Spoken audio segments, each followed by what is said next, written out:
Coming up on this episode, Dorothy's big break came in 1959 when her story The Hanging Tree was adapted into a film starring Gary Cooper. If I ever find you on that hill again, it makes no difference if you're wearing a gun or not. I'll kill you. Welcome to another episode of I Did Not Know That. Thanks for stopping by. Please like and subscribe.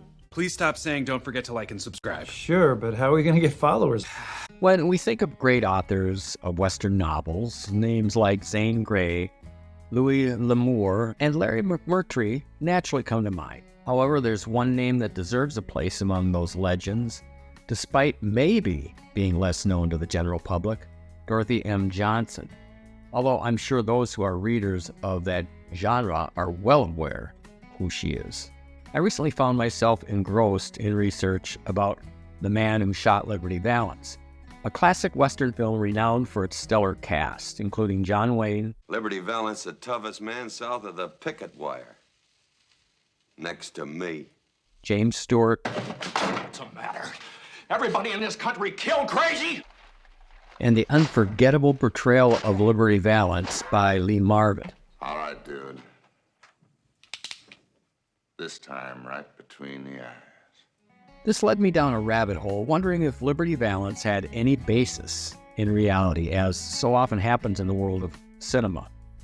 While I didn't uncover the true inspiration behind Valance, I stumbled upon an incredible revelation. Liberty Valance, A Man Called Horse, and The Hanging Tree all came from the stories of Dorothy M. Johnson. I have to admit that while I love watching Westerns, I was never a big reader of them.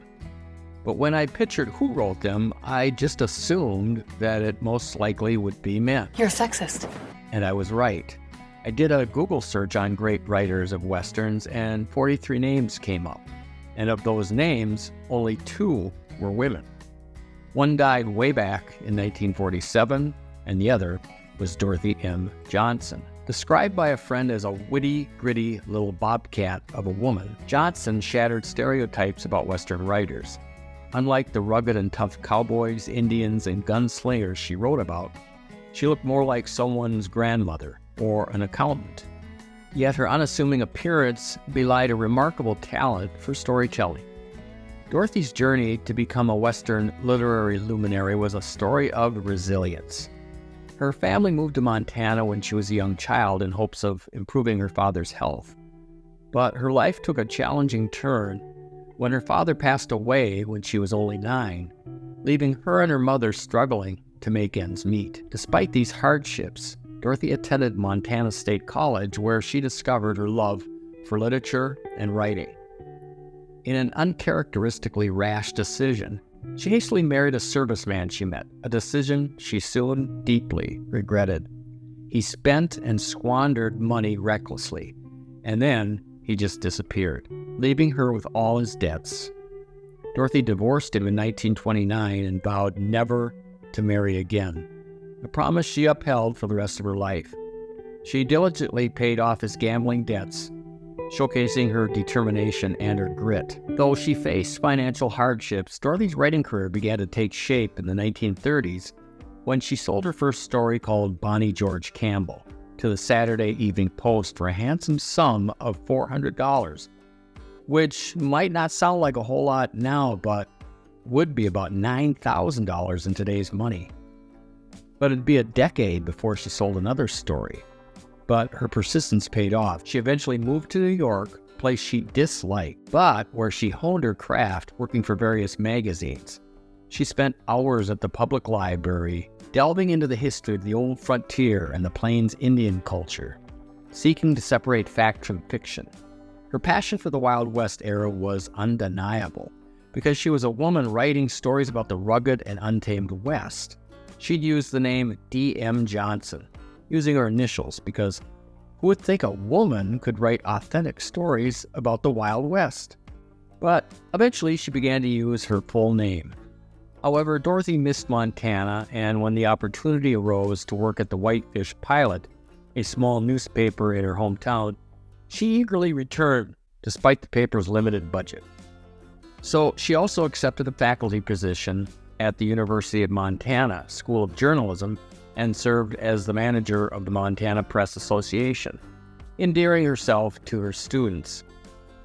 Dorothy's big break came in 1959 when her story The Hanging Tree was adapted into a film starring Gary Cooper. If I ever find you on that hill again, it makes no difference if you're wearing a gun or not. I'll kill you. Cooper plays a mysterious doctor at a gold mining camp who's rumored to have a very dark past. At the college where Johnson was teaching at, one former student of hers said she came into the classroom one day, and as she gave a lecture, she had one hand raised high in the air the whole time. Finally, Johnson stopped and said, "You're probably wondering why my hand is in the air. Well, at lunch today, Gary Cooper kissed it." Over the next decade, her stories, The Man Who Shot Liberty Valance and A Man Called Horse, also made their way to the silver screen. However, she wasn't entirely pleased with Hollywood's treatment to the sequels to A Man Called Horse.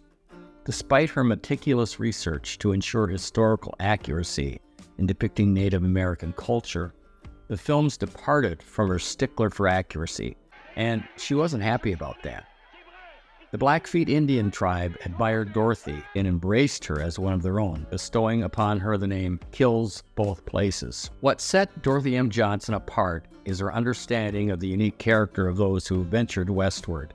She believed that the people who settled the West were a breed apart, not necessarily noble or admirable, but undeniably strong. She once said, "I think the people who headed west were a different kind of people." Somebody said in a long poem that cowards never started, and the weaklings fell by the wayside. That doesn't mean that everyone who went west was noble, brave, courageous, and admirable, because some of them were utter skunks. But they were strong, and I really like strong people.